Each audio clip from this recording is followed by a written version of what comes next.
Several days ago, I made a video titled Revisiting Some of Fortnite's Worst Items of All Time, and you guys all really seemed to like that video, and I got a couple comments asking me to talk about some of the best, most overpowered weapons of all time. And of course, that's what we're going to be doing here today. Today, we're going to go over some of Fortnite's most overpowered weapons of all time. So with that being said, let's get right into it. So I want to talk about right away 3 submachine guns that were all ridiculously broken at launch, but have since been tuned down and nerfed. And that's going to be the P90 from Season 5, and then the drum gun as well from also Season 5, and the suppressed submachine gun. And that one is kind of an interesting one, which I'll get to in a little bit. But firstly, the P90 from Season 5 on launch was absolutely busted. There was no way around it. You had to carry 3 or 4 of them. And after a day, it got taken out to be reworked and fixed. I'll put gameplay on the screen, of course. I vividly remember Daquan using this thing and just spraying.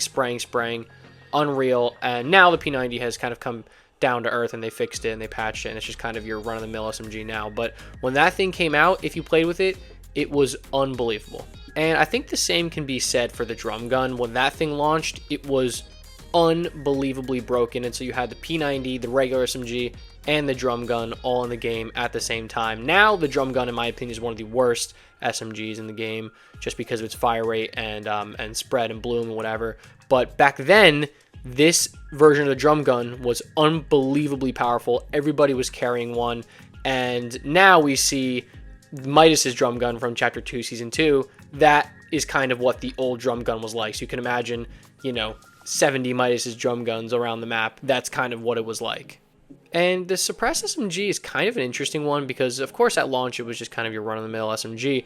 But I vividly remember a period of about a week to 2 weeks where everybody was taking the blue suppressed SMG over gold scars because of the bloom. I remember it being, I believe, the end of Chapter 1. I could entirely be wrong about that, and of course I'll put gameplay on the screen to show what I'm talking about. But I believe that they had buffed the bloom on the weapon, and so it was literally like a scar just with a faster fire rate.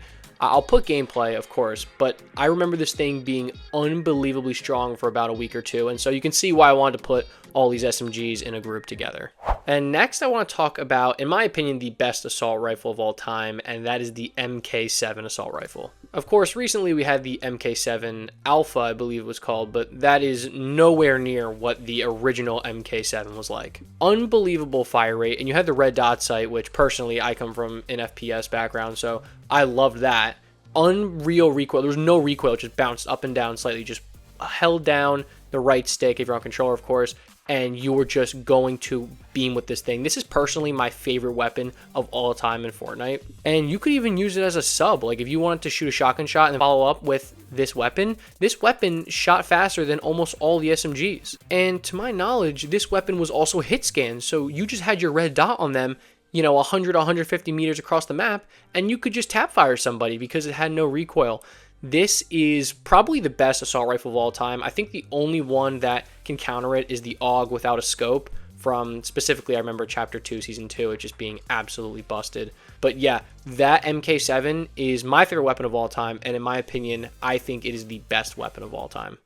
And of course, I couldn't really talk about broken items in Fortnite history without talking about the Infinity Blade and also Thanos' Gauntlet. And so I kind of put them together because they're almost not really weapons. They were just kind of in a league of their own, to be honest with you. And of course, the Infinity Gauntlet was in the Thanos LTMs, and so I don't really count that as a weapon per se, but it was, of course, unbelievably strong, unbelievably overpowered, and it was in regular Battle Royale, so it does kind of count, I guess. And the same thing can be said for the Infinity Blade. This thing was added. You just rip through everything. In the original versions, you could build, you would gain health back with the Infinity Blade. I mean, look, there's no question about it. These two, you knew were going to be on here if we're talking about overpowered stuff in Fortnite history, so there's not really much for me to say. The gameplay, of course, will speak for itself, and if you were here during this time, you understand how strong these things were. And of course, on the thumbnail of this video, we had the Havoc Pump shotgun from Chapter 4, Season 2 that was mega, and wow, in my opinion, I never thought that we would ever see a shotgun better than the Spaz, but in my opinion, this is the best shotgun of all time and could definitely be the best weapon of all time. And let's not forget, this was also in a season with the kinetic blade, which I think you could also make an argument for being one of the best utility slash, mobility items of all time. And so combining those two was unbelievably strong. I mean, you could just kinetic blade right on top of somebody, drop inside their box, and hit them for an easy 180, 190. Like, the thing that made this weapon so good was the tight pellet spread. And so, if you were going to hit a shot, you were going to hit for 80, 90, 100 every single time. Like, rarely did you use the Havoc and hit for, your 30s or 40s that you might see with, the pump from previous seasons. The gun sounded good. It felt good. I remember myself consistently, again, hitting for 160s, 170s, 180s. This is better than the Spaz, and in my opinion, it is the best shotgun we've ever seen and probably will ever see. I don't know if they'll ever go to a pump being this strong ever again. And of course, I'm not even talking about the Mythic here, right? Like, the Mythic in and of itself, of course, was going to be absolutely busted, and that was a free 250 plus. I mean, this thing was unbelievably strong. So just combining the base version and the Mythic, I mean, one of the best weapons of all time for sure.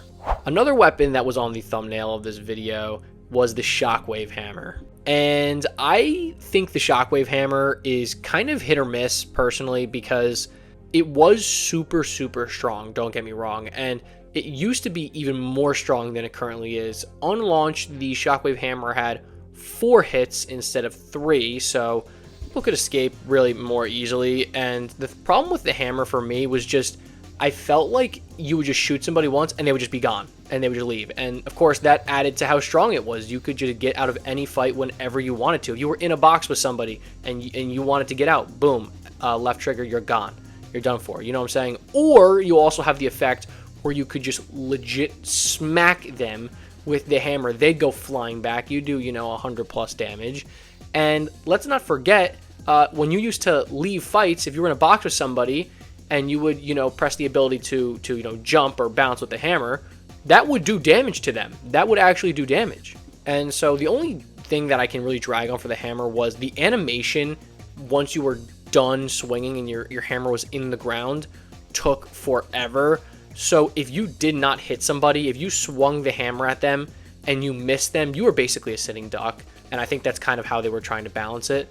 But I felt like it didn't matter because the radius was so large that if you were just like anywhere near somebody, your hammer would connect with them and would send them back and do a ton of damage. So I think it was super fun, super strong, and of course we're probably never going to see the Shockwave Hammer ever again, which is so sad to say, but it was a really fun time, and I think it's one of the strongest utility slash weapons of all time. I also can't make a overpowered weapons video without talking about some OG weapons, so let's talk about the OG pump, and I'm talking about Chapter 1, the early seasons of Chapter 1, and also the Scar. And in terms of the Scar, it's actually seen a massive fall from grace. The Chapter 4 Scar was awful. The Striker this season or last season, I guess, is just a kind of worse version of the Scar. But the Chapter 1 season, 2, 3 Scar was unbelievable. And if you remember, this weapon used to have the headshot multiplier, I believe it was 2.5 times. So instead of hitting for a 70 headshot, I believe on a headshot this Scar was doing almost 80 to 90 damage. I could be wrong. I'm gonna find the clip and I'll put it up, but you could 3-tap somebody with this Scar, and I think everyone here who's probably watching this video has played with that version of the Scar, that OG Scar, the 36 damage, 72 headshot. Everybody remembers it. That thing was unbelievable and probably a top 3 AR of all time.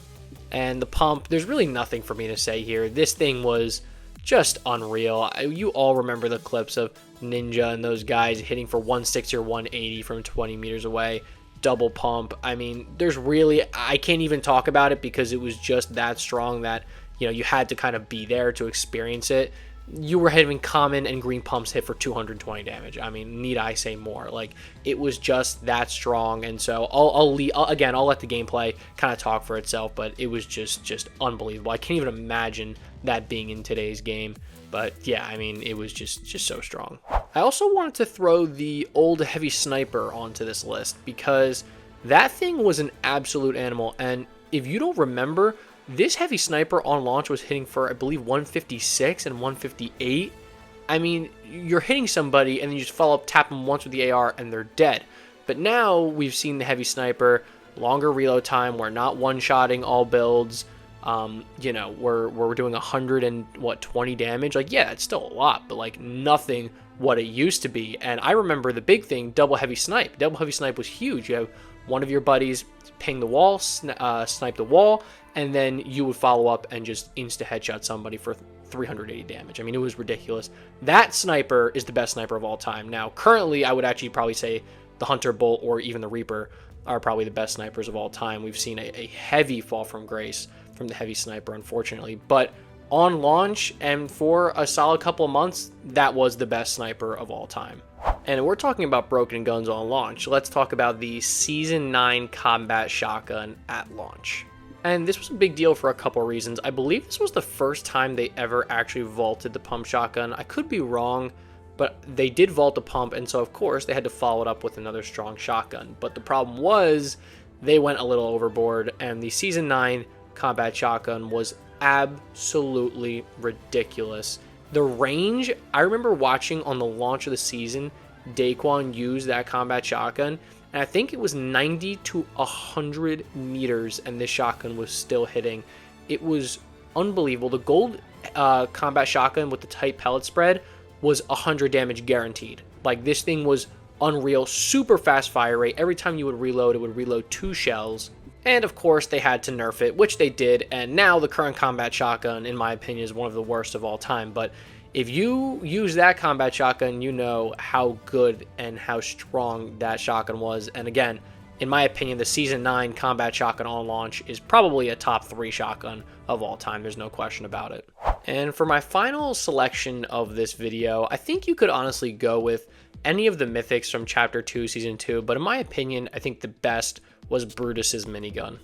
Tight bullet spread, unbelievable fire rate, of course, because you're using a minigun. You're loaded with bullets. You could just spray anybody. And I think you could really go with, you know, Sky's assault rifle if you wanted to here as well, or her grappler, or Midas's drum gun, which I had mentioned earlier.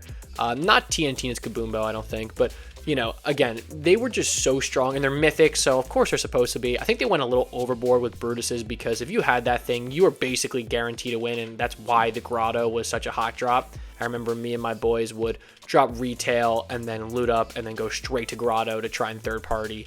Yes, we were those guys. Try and third party and get Brutus's minigun, because it was basically just a guaranteed win. So I think any weapon that you get that you can basically say to yourself, okay, we're going to win this game once we get this, that is a sign that it is absolutely broken and overpowered, and we'll never see Brutus's minigun come back in the same form. At least it was just that strong. So yeah, this is just kind of a revisitation of some of Fortnite's strongest weapons of all time. Did I miss any? Let me know in the comment section below. And if you guys want to comment some other weapons that you felt were super overpowered, I know, of course, I missed a few. I would definitely make a part 2 to this video. So if you guys want to see that, comment down below some of the more overpowered weapons you guys felt. And I will catch you guys in the next one.